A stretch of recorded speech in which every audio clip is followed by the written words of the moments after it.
Assalamualaikum warahmatullahi wabarakatuh. Perkenalkan, nama saya Agung Purnama dari kelas PJKR 6B. Sini saya akan menjelaskan tentang strategi pembelajaran dalam inovasi pendidikan. Apa itu strategi pembelajaran? Strategi pembelajaran merupakan bagian krusial yang harus disusun sedemikian rupa dengan melihat potensi siswa, kondisi sarana dan prasarana, serta tingkat kesulitan materi. Menurut Kruper, pada tahun 1998, merupakan pemilihan atas berbagai jenis latihan tertentu yang sesuai dengan tujuan pembelajaran yang ingin dicapai. Ia menegaskan bahwa setiap tingkah laku yang diharapkan dapat dicapai oleh peserta didik dalam kegiatan belajarnya harus dapat dipraktikkan. Macam-macam strategi pembelajaran. Yang pertama ada strategi deduktif. Dengan strategi deduktif, materi atau bahan pelajaran diolah dari mulai yang umum, generalisasi atau rumusan ke yang bersifat khusus atau bagian-bagian. Bagian itu dapat berupa sifat, atribut, atau ciri-ciri.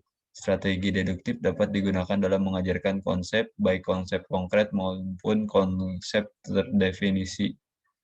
Strategi induktif. Dengan strategi induktif, materi atau bahan pelajaran diolah mulai dari yang khusus, sifat, ciri, atau atribut ke yang umum. Generalisasi atau rumusan strategi induktif dapat digunakan dalam mengajarkan konsep, baik konsep konkret maupun konsep terdefinisi. Yang ketiga ada strategi pembelajaran ekspositori. Dengan strategi pembelajaran ekspositori, bahan materi pelajaran diolah oleh guru. Siswa tinggal terima jadi dari guru dengan ekspositori guru yang mencari dan mengolah bahan pelajaran, yang kemudian menyampaikannya kepada siswa. Strategi ini dapat digunakan dalam mengajarkan berbagai materi pelajaran, kecuali yang sifatnya pemecahan masalah. Yang keempat, strategi pembelajaran heuristik. Dengan strategi pembelajaran heuristik, bahan atau materi pelajaran diolah oleh siswa. Siswa yang aktif mencari dan mengolah bahan pelajaran. Guru sebagai fasilitator memberikan dorongan, arahan, dan bimbingan. Strategi pembelajaran heuristik dapat digunakan untuk mengajarkan berbagai materi termasuk pemecahan masalah. Dengan strategi ini diharapkan siswa bukan hanya paham dan mampu melakukan suatu pekerjaan sesuai dengan tujuan pembelajaran yang telah ditetapkan, tetapi juga akan terbentuk sikap-sikap positif seperti kritis, kreatif, inovatif, mandiri, dan terbuka. Strategi pembelajaran heuristik terbagi atas discovery. Siswa melakukan kegiatan dengan berpedoman pada langkah-langkah yang telah ditetapkan oleh guru. Dan inquiry, siswa memperoleh dan menemukan sendiri pengetahuan tanpa pedoman atau panduan dari guru. Komposisi strategi pembelajaran ada 5. Yang pertama ada tujuan, bahan ajar, kegiatan belajar mengajar, metode, dan yang terakhir ada alat.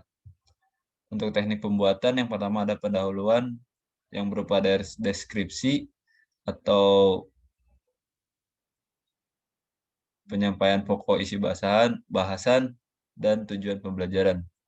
Yang kedua ada isi. Di dalam isi terdapat uraian, contoh bahasan, dan yang terakhir ada tes atau latihan. Yang ketiga ada penutup. Di bagian penutup ada pertanyaan, dan yang kedua ada evaluasi. Selanjutnya ada manfaat. Manfaat strategi pembelajaran adalah mempermudah siswa dalam berkomunikasi dengan guru. Siswa dapat lebih kreatif, inovatif dalam kegiatan pembelajaran, mempermudah guru dalam mempersiapkan kegiatan belajar mengajar, yang terakhir membantu guru dalam memilih bahan ajar. Kesimpulan, dalam memilih dan menggunakan strategi pembelajaran, komponen yang perlu dipertimbangkan adalah kompetensi, bahan pelajaran, siswa, guru, dan sarana, alat, dan sumber, waktu, dan ruangan. Bagi guru, strategi pembelajaran dapat dijadikan pedoman dan acuan bertindak yang sistematis dalam pelaksanaan pembelajaran. Bagi siswa, penggunaan strategi pembelajaran dapat mempermudah proses belajar. Strategi pembelajaran inovatif dapat mempermudah untuk mencapai kompetensi pembelajaran karena mampu menarik dan membangkitkan motivasi siswa dalam pembelajaran. Sekian dari saya. Mohon maaf bila ada kekurangan. Assalamualaikum warahmatullahi wabarakatuh.